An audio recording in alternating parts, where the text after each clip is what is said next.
warahmatullahi wabarakatuh. Halo sobat-sobat Hipu, kembali lagi di Hits Hima Biotek Podcast.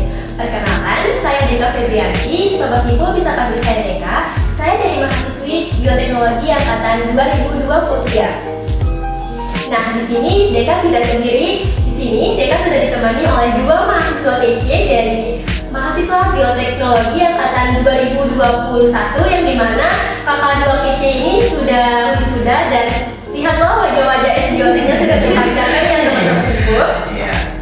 Oke, di podcast kali ini kita mengangkat tema Inside the Lab. Nah, anak biotek tentunya sudah tidak asing lagi dengan kata laboratorium. Nah, di sini Sobat Hipu maupun Deka mau mengkaji lebih dalam nih pengalaman kakak-kakak dua kece ini, yaitu ada Kak Ludia dan Kak Yunus selama menjadi mahasiswa atau mahasiswi bioteknologi selama kuliah di Universitas Teknologi Sumbawa. Oke Sobat Hipu, di sini kita akan mendengar pengalaman dari Kak Ludia dan Kak Yunus selama berkuliah di jurusan bioteknologi di Universitas Teknologi Sumbawa. Ada apa sih dengan biotek ini? Kok bisa kakak dua ini terjun ke dunia biotek? Gimana nih pengalamannya nih Kak? Aku dulu ya. Kak Yunus aja deh, coba dulu. Oke, halo Sobat Hipu. Terima kasih yang udah diundang sebelumnya di Hima Biotek Podcast. Jadi apa tadi pertanyaannya Eka terkait dengan kenapa sih saya terjun gitu ya? Saya terjun karena memang saya termotivasi aja sih dulu, karena memang motivasi awal masuk biotek itu karena dulu ada salah satu mahasiswa biotek yang pernah kayak search itu di Google, kayak keluar sih muncul gitu kan. Muncul tiba-tiba munculnya itu bahwa mahasiswa bioteknologi ini dia kuliah ke luar negeri gitu. Kerja ke luar negeri ya, kemudian hal itu yang membuat kakak yang termotivasi untuk masuk ke biotek gitu, terutama ke UTS ya, karena sebelumnya kakak sudah coba pengen ke luar gitu, maksudnya ke universitas lain, ternyata rezekinya di UTS dan prodi bioteknologi gitu, alhamdulillah kayak gitu. Deka penasaran nih Kak, biotek ini pilihan pertama atau gimana?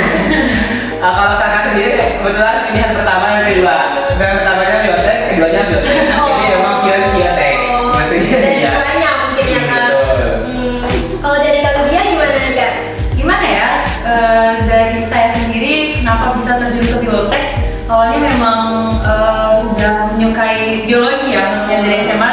Dan saya mengenal biotek ini dari saya masuk ke SMA, saya sudah browsing terkait biotek itu apa gitu, karena dapat saran rekomendasi dari salah satu keluarga gitu yang mengatakan bahwa bioteknologi UTS ini bagus nih gitu, yang dimana pada saat mendaftar kuliah juga saya memilih biotek di pilihan pertama. Waduh, ya, dan alhamdulillah diterima di biotek itu, bergabung sama teman-teman biotek yang lain. Tingkatan biotek itu sangat luar biasa loh gitu. Boleh dari sobat itu. Nah terus gimana nih Kak pas pertama kali menginjak dunia biotek ini? Gimana?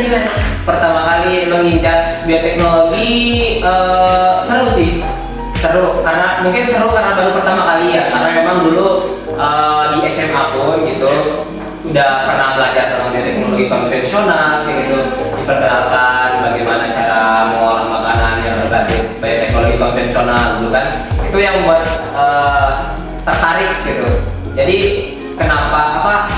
gimana bisa masuk, ya udah karena memang seru banget kelihatannya gitu, bagaimana keadaan bioteknologi. Setelah masuk pun ternyata banyak ya, karena memang dosen-dosennya seru-seru gitu kan. Jadi bioteknologi salah satu memang program studi yang seru menurut aku kayak gitu. Apa nggak kaget Kak? Kan Kak Yunus SMA ya? Ya. Jurusan IPA? Ya. Nggak mau menghindari perhitungan atau gimana nih Kak? Oke, ya betul. Saat aku kemarin tuh emang karena emang nggak mau ngambil yang banyak menghitung ya. Nah karena emang sebelum itu kan saya explore dulu. Kira-kira biotek banyak hitung nggak ya? Ternyata nggak terlalu banyak sih, gitu kan. Ternyata ada juga gitu hitungnya gitu. Ternyata ada hitungnya juga ya. Karena emang ya udah karena suka suka dengan apa yang dipelajari sama biotek, ya udah lanjut ke biotek. Nah kalau dari kalian gimana? Gimana tadi? Gimana ya tadi pertanyaannya? Lupa nih Sobat Info. Jadi gimana nih Kak pas pertama kali terjun ke dunia biotek? Oke, pertama kali terjun ke dunia biotek sebenarnya sama sih, seru. Cuman ya yang namanya biotek yang kita praktikkan waktu SMA itu kan berbeda dengan yang kita lakukan ketika kuliah gitu. Jadi tingkat kesulitannya juga mulai naik gitu. Iya, terus setelah masuk ke biotek ternyata biotek itu apa ya, sangat seru juga gitu. Dan yang paling serunya itu kita tidak hanya belajar di dalam ruangan saja teman-teman. Jadi kita banyak sekali explore di luar. Jadi perkuliahan itu tidak hanya di dalam ruangan, tapi ke pantai, ke hutan-hutan ya, ke air terjun gitu. Semua pokoknya. Kalau teman-teman pengen apa namanya, kalau teman-teman suka yang explore di luar, cocok banget nih masuk biotek gitu. Karena banyak sekali kegiatan-kegiatan yang sangat seru tapi bermanfaat buat teman-teman semua gitu. Dan bisa ini apa namanya, menghasilkan inovasi-inovasi baru juga ya di alam gitu. Jadi kita tuh nggak cuma belajar di dalam ruangan saja. Ada sih ini kakak ekspektasi kakak berdua ini terhadap biotek di UTS ini kan maaf kalau dia kakak mention karena semakin tahun maba biotek itu makin sedikit ya Kak. Jadi gimana tuh tanggapan kakak? Silakan Kak Dian. Boleh deh dari kalau dia itu soalnya dari tadi Kak Yudis mulu. Apa ya, setelah kita lihat makin tahun ke tahun tuh maba biotek itu makin menurun ya. Padahal kalau dilihat dari sebelum-sebelumnya biotek itu sangat seru dan kakak-kakak kita yang sebelumnya tuh jumlahnya sangat banyak kan, tapi makin ke sini makin menurun.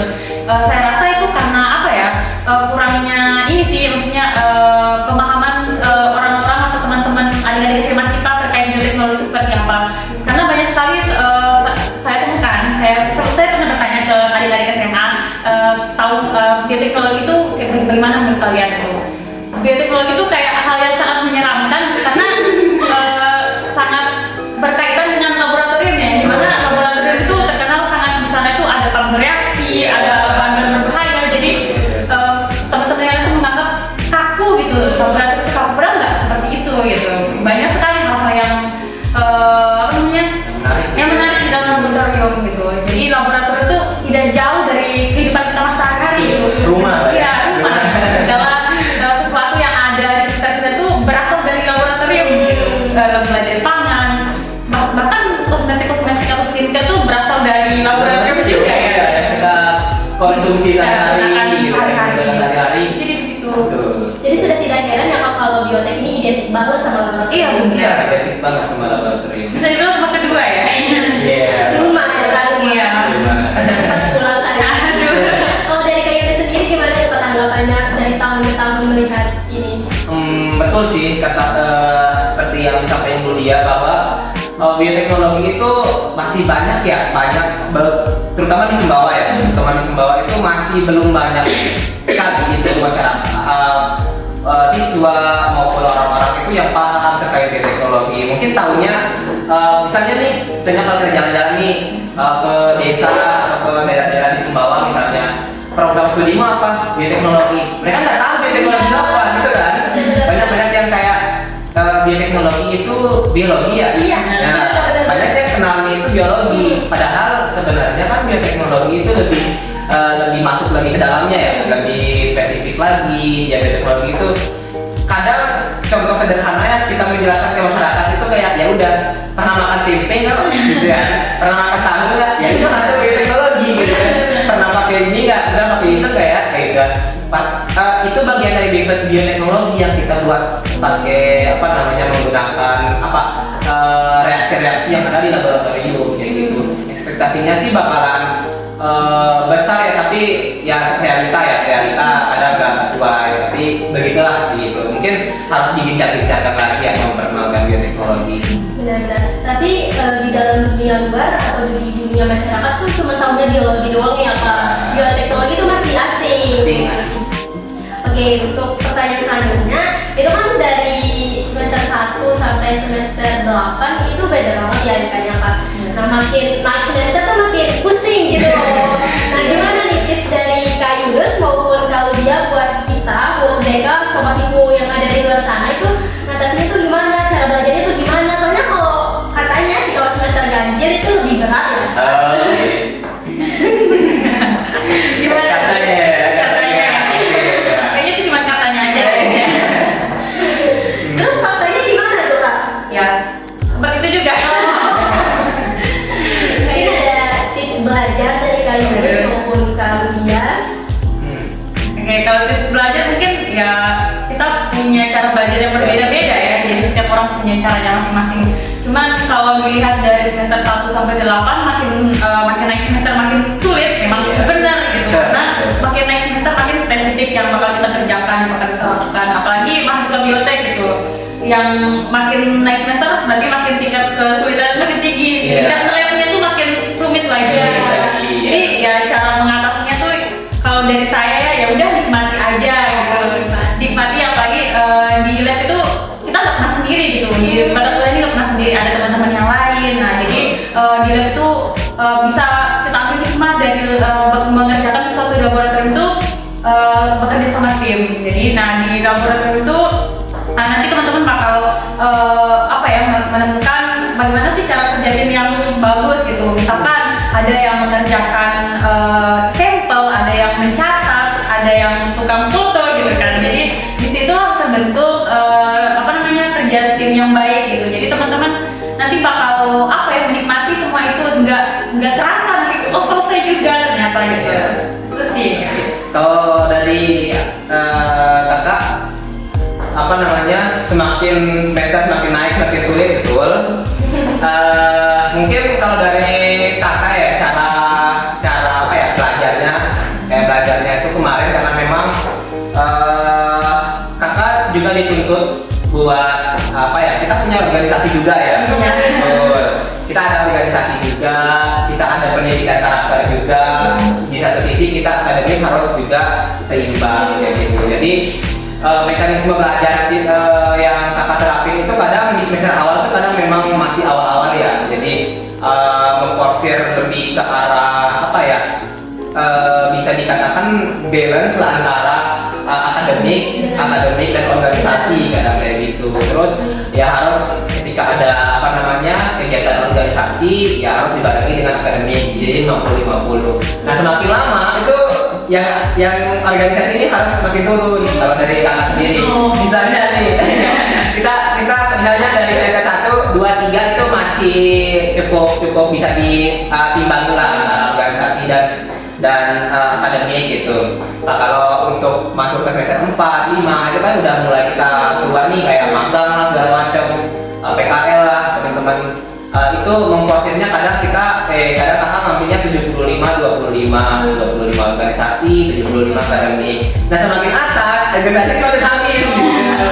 Kalau dalam belajarnya kakak gitu. Tapi memang dari segi tantangannya seperti yang kalau dia bilang tadi ya, bahwa di lab itu memang kita bakal semakin atas semester itu kita bakal semakin rumit karena semakin ada yang ngurus penelitian sendiri, terutama ada yang praktikum ya. Tuh praktikum kalau berkelompok kan bisa membagi tugas ya. Nantinya makin atas juga teman-teman bakalan ada penelitian masing-masing, dan itu pun ada yang sendiri, ada yang berbarengan ya, kadang ada 2-3 orang yang kadang nge-lab ya, harus sabar juga di laboratorium karena memang kalau yang kakak lihat ya fun fact-nya di laboratorium itu kita sering ngelakuin hal yang berulang-ulang, tetapi kita yang dan 70%-nya itu hampir menunggu ya nggak sih?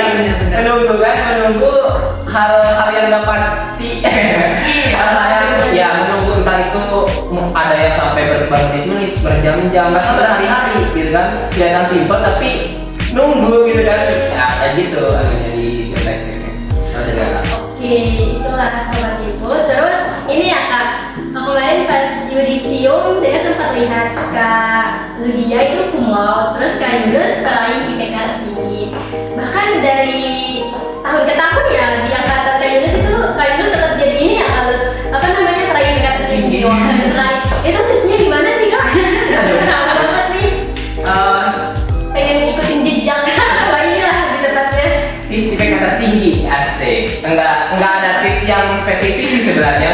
karena keseharian kakak tuh nggak yang kayak 100% buat akademik, cuman ya kalau dia sering lihat saya kadang ya udah kita karena kan sering ini kan kayak bareng-bareng gitu apa namanya, ada ngerjain samping bareng, ada apa namanya kayak ya udah healing gitu kan, terus akademi jadi ya udah balance aja sih, harusnya bisa di manajemen karena kan ada part kakak juga kerja part time gitu, jadi ya udah sambil nge part time sambil nge apa nama akademi ya udah sambilan aja sekemampuan, jadi jangan dipaksa. Kalau memang nggak bisa dibagi ya udah, yang penting selesaiin aja akademik semua. Kalau dari kakak, kalau di mana dia gimana? Ya nggak ada tips yang gimana ya, karena saya selama kuliah ini kayak ngerasa balance saja gitu. Apa namanya, pernah capek, cuman nggak kerasa gitu, nggak ngaruh karena dibanding sama kita udah banyak healingnya juga gitu. Jadi kayak nggak ada yang benar-benar memporsir waktu buat memaksakan diri di belajar gitu. Kita juga harus terbagi ya. Soalnya saya juga di organisasi ya, jadi akademik organisasi itu kalau nggak jelas tadi bisa 25, 75 ya. Kalau saya masih 50-50 ya. Iya, harus balance karena ketika saya lelah di akademik, saya bisa meluangkan waktu saya di organisasi untuk melupakan sejenak, bukan untuk meninggalkan tapi untuk melupakan sejenak saja. Organisasi itu udah kayak healing bagi saya. Apa itu termasuk nomor kedua setelah moratorium gitu? Iya betul. Oh ya kak, ini sih deh kamu tanya, mungkin bisa jadi pertanyaan sobat-sobat Iko juga. Di biotek kita harus punya teman gak sih? Buat lulus bareng, buat kerja laporan bareng itu gimana sih? Kan takut nih kalau sendiri punya arah nih kak. Aduh. Iya sih, iya kan. Harus ya, harus punya teman. Minimal punya teman satu. Iya. Karena kalau sendiri tuh kadang ya part paling bosennya di lab itu ya nunggu. Iya. Kalau kamu nggak ada teman cerita, kalau nunggu itu bakalan nggak ada teman cerita. Intinya punya teman cerita, gitu kan? Karena apa ya, saling cerita dikala kita nunggu hasil yang kadang berjam-jam, masa cuma sendiri ngomong kan nggak seru kan? Gitu kan? Cuman harus itu bukan berarti kamu nggak bisa sendiri gitu. Iya. Ya, harus punya teman tapi harus tetap bisa sendiri gitu. Karena nggak selamanya kan teman kamu temenin kamu gitu. Iya. Iya. Jadi sobat Iko adalah pengalaman kuliah bioteknologi dari Kak Yunus dan Kak Rudia yang saat ini sudah menggelar sarjana bioteknologi. Alhamdulillah ya teman-teman. Baik, untuk episode pertama kali ini terkait pengalaman kuliah sudah selesai dan mungkin kita akan lama berjumpa lagi karena Kak Lut dan Kak Yunus ini bakal pergi ya sama-sama. Sudah tidak di dunia kampus lagi. Oh, iya.